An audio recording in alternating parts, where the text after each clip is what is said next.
tell me a little bit about kind of some of how it spreads out a little bit. You know, you do work with a nonprofit here locally, and can you give us a little feedback on how that operation works? Yeah, so I work with several. The ones that I'm heavily involved in are Hidden Wounds, Folds of Honor, Palmetto Chapter, and there's a couple other ones, but those two primarily are the ones that I focus a lot of my time on.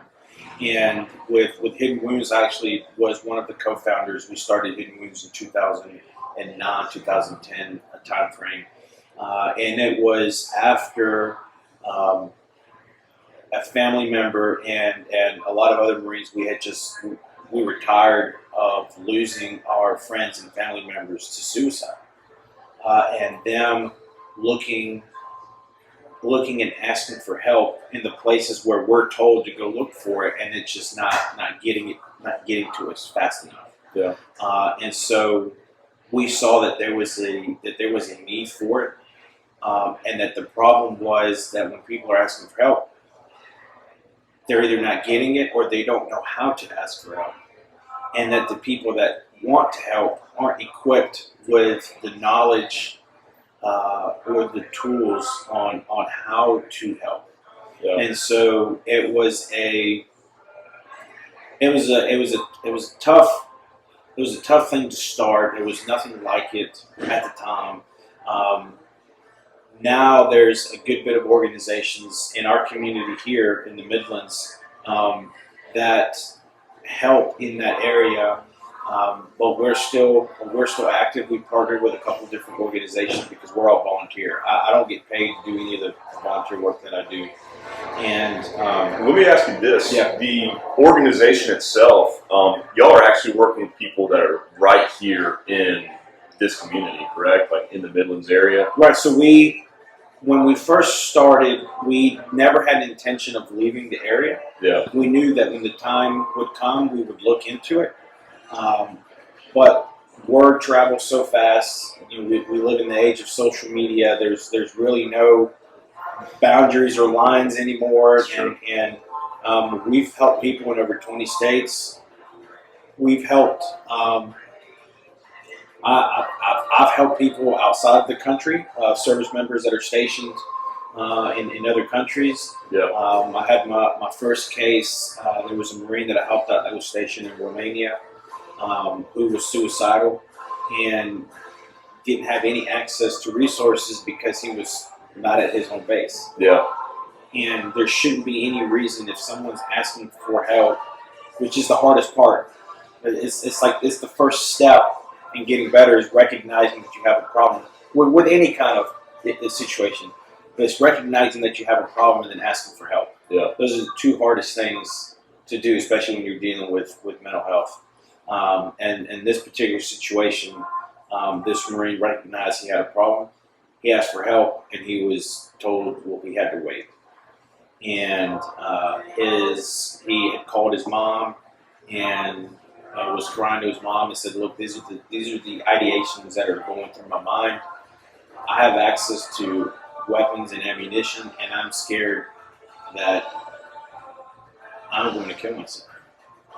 And she had looked for help through some of the bigger organizations, some that are very well known.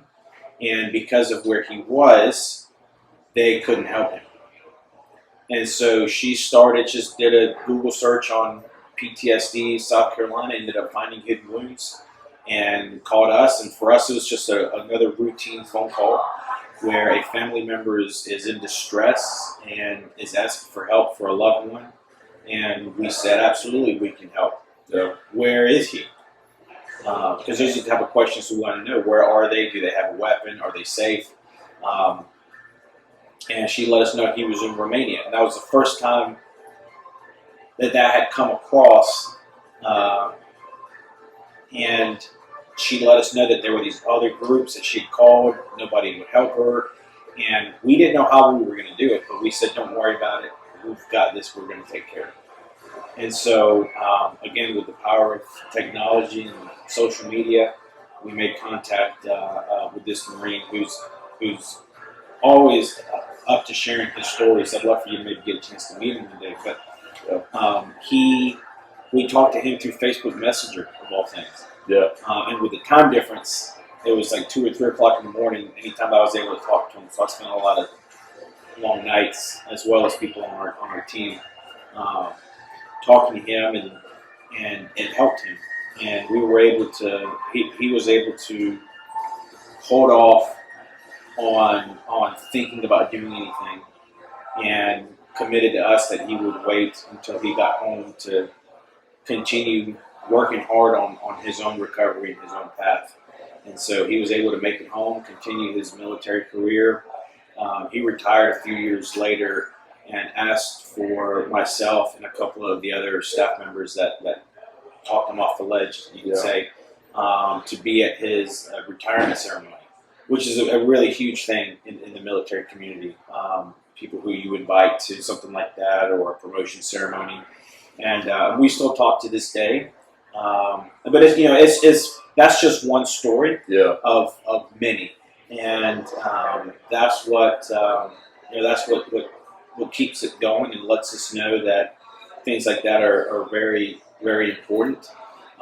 In fact, this past week, I had 2 situations of people that I didn't know, but I was very close to the people that it happened to.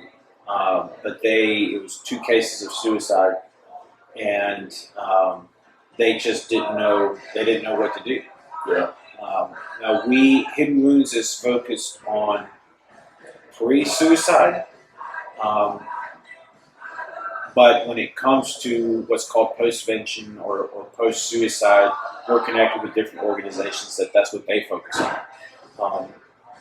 We don't have, well, we do have some, but ones that focus more on post-vention are national groups, but they do really good work, and so we were able to get them connected with that. But mental health in general is a really big deal. It's something that plagues the military community.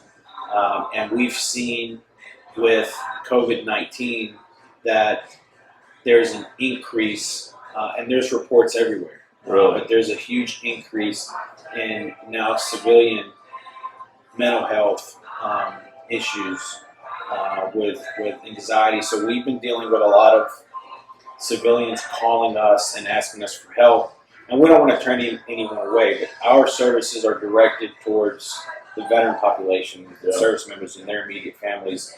But when we get calls from the civilian population wanting to know, this is what I'm feeling because of COVID-19, what do I do? I mean, we help them where we can, because mental health is mental health. Mental health doesn't, and suicidal ideations and depression and anxiety doesn't stop because you're a veteran or not. Right.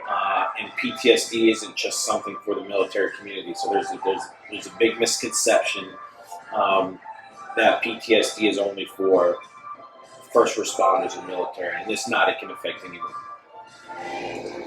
Well, Stephen, it's an honor to have you on, and thank you so much for your service and everything that you continue to do.